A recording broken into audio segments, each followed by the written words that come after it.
Y justamente en el marco de la reforma electoral nos acompaña aquí en estudios Nancy Arellano, consultora de política internacional. Bienvenida. Muchas gracias, siempre un gusto estar en el canal del jurado. Ok, ha habido consenso entre instituciones y sociedad civil en presentar proyectos de reforma electoral. ¿Qué es el panorama que le viene a la reforma en sí? Bueno, yo creo que ahorita las 10 sesiones de la Comisión de Constitución van a revelar, digamos, la confluencia, ¿no?, de las distintas propuestas.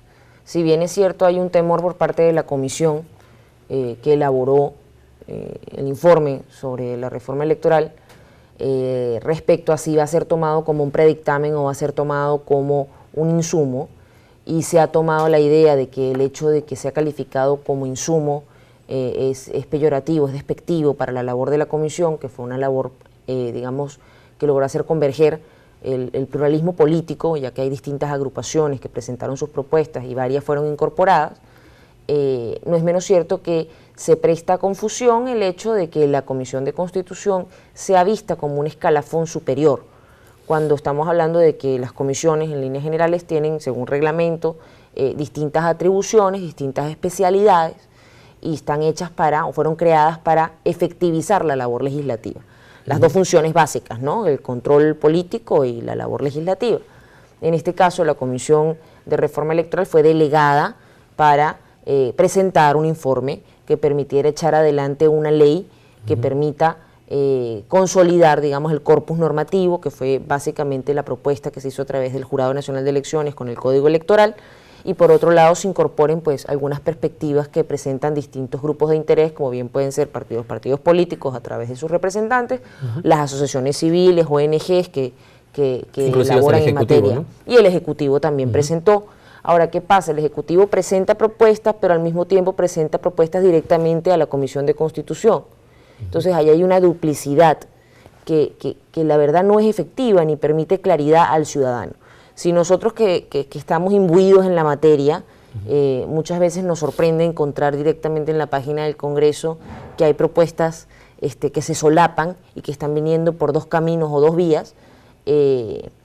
Imagínate el ciudadano de a pie que está esperando que la reforma en efecto suceda y que en efecto se traduzca en mejorar y fortalecer el sistema democrático, cómo pueden sentirse cuando sienten que termina habiendo nuevamente un jaloneo político en lugar de una discusión pues reposada sobre un tema que además de ser trascendente, es determinante cronológicamente, porque el año que viene hay elecciones, y hay que terminar de subsanar esto para que no ocurra lo que ya pasó en las elecciones presidenciales.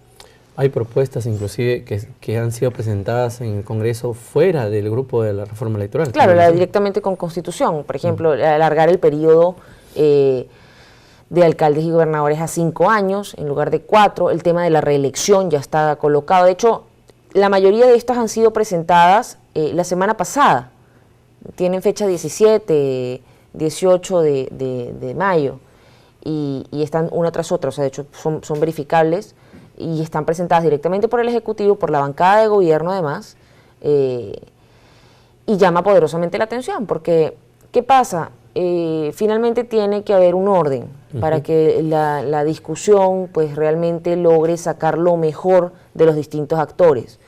Entiendo que no puede negarse el derecho de los parlamentarios de presentar directamente propuestas, pero sí creo que es importante el concurso de las fuerzas políticas para organizar el debate y para efectivizar los medios. ¿Y qué veríamos en positivo? Que diferentes entidades públicas, sociedad civil y algunas bancadas presenten todo el tema de reforma. ¿Podría ser lo rescatable? Yo creo que es rescatable eso, pero hay que tener cuidado de no caer en la fábula del parto de los montes. Doble función. Claro, no, y el parto de los montes, o sea, tanto hablan, tanto dicen que no se termina haciendo nada. Eso hay que tener mucho cuidado, porque el tiempo corre y mientras no respetemos el cronograma que tiene que obedecerse debido a que, insisto, hay elecciones el año que viene, se nos puede complicar el escenario y puede terminarse diciendo no hay tiempo para la reforma porque ya vienen las elecciones. Ujú. Y eso es lo que muchos tememos, Claro. porque hay que subsanar esto en aras de fortalecer a la democracia. Sabemos, porque bueno, lo dicen todos los estudios de opinión, que hay altos grados de decepción respecto a las agrupaciones políticas, respecto a los actores políticos. Está todo un escenario de conmoción política respecto a los temas de malversación de fondos, de corrupción, el tema de Odebrecht, el tema que han creado un ambiente de asco por parte de la ciudadanía hacia la clase política. Si la clase política no entiende ese mensaje coyuntural, ese mensaje realmente dilapidador para la clase política, y abusan de la delegación de poder que tienen al ocupar estos cargos y no cumplen con la función prometida, en este caso, echar adelante la reforma electoral, echar adelante la optimización de los procesos, creo que va a ser, particularmente se va a crear una coyuntura muy difícil para el país. ¿Aprobaría usted la gestión de la subcomisión de la reforma electoral? Creo que han hecho una labor loable, creo que han logrado atracar las propuestas de los principales actores. Creo que el hecho de que tengas un informe donde haya participación de Frente Amplio, de Fuerza Popular, de APP, de PPK, es importante. Te habla de que hay un consenso sobre que es necesario hacer algo. Creo que en temas de financiamiento, si bien es cierto, hay unos que pretenden colocar medidas más estrictas y otros un poco más laxas, sí también es cierto que respecto a las postulaciones, qué tipo de delitos impiden, todos están de acuerdo en que hay que tamizar quiénes pueden ser candidatos, que hay que regular el tema del financiamiento privado, que hay que darle paso al financiamiento público, que hay que controlar el uso del dinero por parte de las agrupaciones políticas, que hay que erradicar las malas prácticas como son las dádivas, que hay que generar mayores medidas para permitir o garantizar la democracia interna, intra en los partidos políticos. En las elecciones pasadas se aprobó una ley convocado ya el proceso. ¿Considera usted importante, ante el marco que se viene, donde va a haber una carga procesal muy importante para el sistema electoral, con más de 100.000 candidatos para más de 12.000 autoridades que se van a elegir en las próximas elecciones, considera importante el hecho de que habría que crear una intangibilidad a los cambios en la normativa? Sí, claro, debería. Por eso es que creo que el cronograma tiene que obedecerse. Nosotros deberíamos tener ya zanjado este tema máximo en octubre de este año, de forma tal de que haya el tiempo para que todo el sistema electoral pueda adaptarse a los cambios que haya en la normativa y para que las agrupaciones políticas puedan estar al tanto, porque después de que esto se promulgue hay que hacer toda una campaña de información y capacitación a las organizaciones políticas para que no fallen ante el cumplimiento de la ley, porque la ignorancia de la ley no impide, no excusa de su cumplimiento. Pero sí es cierto que como ya pasó lo que pasó en el caso de Acuña, de Julio Guzmán, etcétera, es importante, o la lección que se queda, es que hay que hacer un esfuerzo por informar a la población, sobre todo aquellos que son actores políticos, para que se apeguen a la nueva norma. Entonces, si queremos que esto funcione, la labor es extenuante y no acaba con el fallo en el Congreso. Apenas comienza la labor real de consustanciar la norma con el funcionamiento real de la política en la cotidianidad, que es los partidos, que es la calle, que son las campañas políticas, que es el funcionamiento de la política como proceso. Muchas de las propuestas que siempre se hacen en el tema de reforma electoral terminan aterrizando en un punto muy importante, que es el de la democracia interna. Se solicita la participación del sistema electoral dentro de la democracia interna de los partidos para fortalecerlos a los mismos. ¿Cómo funciona este escenario si habría que hacer un análisis internacional? Yo creo que es importante que se legitime o se relegitime que las organizaciones políticas son el puente entre los actores sociales y el poder. Y para que eso ocurra y realmente se recupere la función de representación, es necesario que se subsanen los fallos que hay de democracia interna en los partidos, que muchas veces, lejos de ser partidos, terminan siendo, lo he dicho varias veces, carrozas electorales, únicamente funcionan cuando hay que ir a una campaña política, o por otro lado son partidos personalistas, caudillescos, donde finalmente 1, 2, 3 personajes de una cúpula son los que tienen el control del partido. Falta de vida partidaria y falta de recambio en los actores políticos. Los partidos tienen 3 funciones básicas. Tienen que generar candidatos, tienen que generar cuadros para la burocracia estatal y tienen que generar políticas públicas. Si un partido no genera políticas públicas, ni candidatos, ni burócratas, en el buen sentido, falla en ser un partido. Entonces, cuando nosotros vemos que hay agrupaciones recién nacidas que llegan al poder, vemos que hay fallos estructurales en la ejecución en gobierno porque no tienen visión política, porque no tienen calle, porque no tienen grupos de apoyo que permitan permear las políticas públicas que generan, que hay políticas públicas o el diseño de las políticas públicas es deficiente, que no tienen control de procesos internos o de gestión pública, que no saben elaborar un presupuesto, no saben ejercer la gestión por resultados, etcétera. Entonces, ¿qué pasa? Esto es un problema estructural de la formación de política partidaria, porque no hay una visión como estructura política a corto, mediano y largo plazo, y cómo la llegada al poder va a implicar, pues así como implica una ganancia, implica una responsabilidad, el doble imperativo ético. Y estas deficiencias que usted las acaba de explicar, ¿cree usted que son consecuencia de la coyuntura política que tenemos ahorita en el tema de las regiones, por ejemplo?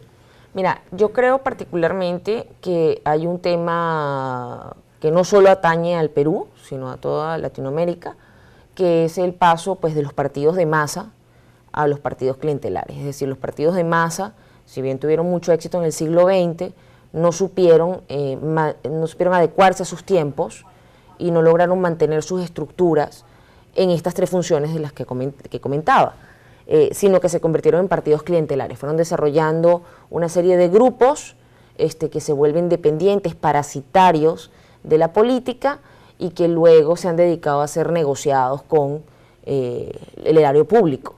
Entonces, bueno, este es el caso Odebrecht, por ejemplo, para un caso ya emblemático, por decirlo así. Entonces... Implicaba casi toda Latinoamérica. Claro, además. De hecho, bueno, en algún momento se llegó a escuchar el tema de que Odebrecht ponía y quitaba presidentes, ¿no? Y muchos no entendíamos las raíces tan profundas que tenía esa expresión.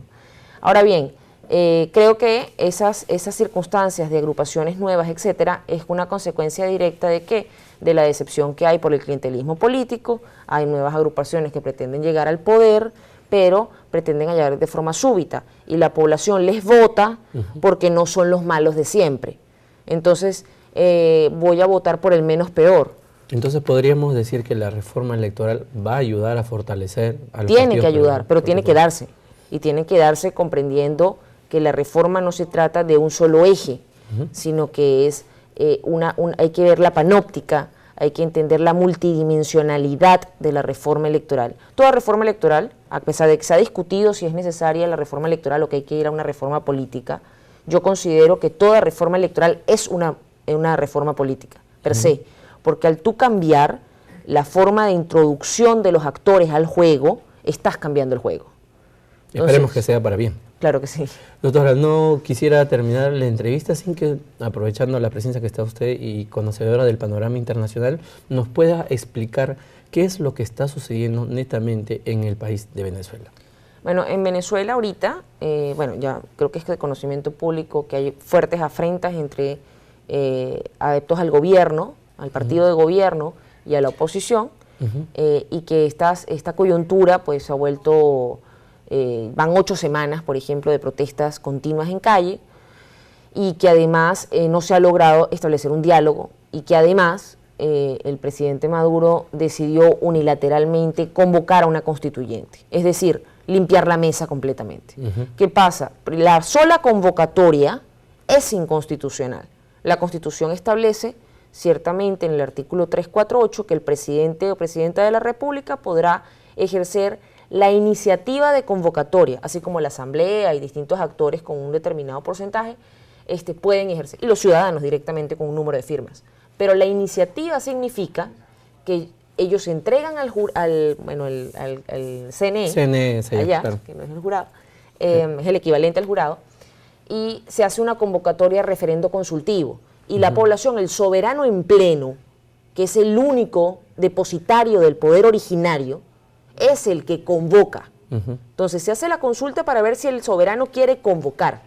Y el soberano decide entonces convocar y entonces se inicia o se activa el proceso constituyente. Para graficar a nuestros televidentes, en las elecciones que debieron realizarse en diciembre del año pasado no se han realizado y no hay una deuda y no hay un cronograma en electoral, el calendario. ¿No? Porque ahorita se plantea que con la constituyente se borraría todo, se iría una nueva constitución, lo que llevaría a unas mega elecciones, donde se volverían a elegir alcaldes, gobernadores, presidente, Asamblea Nacional. Todos los cargos de elección popular estarían sometidos a esa mega elección, escenario que ya se vivió en Venezuela en el año 2000, después de que Chávez convocara y ejerciera la iniciativa, se fuese a un referendo consultivo, la población votase, mayoritariamente la que participó, a pesar de una abstención altísima, votó favorablemente a que se iniciase el proceso constituyente. Ahorita se están brincando ese paso. Imagínate tú que cada 5 años un presidente en Consejo de Ministros llame a constituyente. Eso es impensable. Doctora Nancy, muchas gracias por haber participado hoy día en JN Noticias. Gracias a ustedes, como siempre. Nosotros nos vamos a ir a una pausa y vamos a retornar con más información.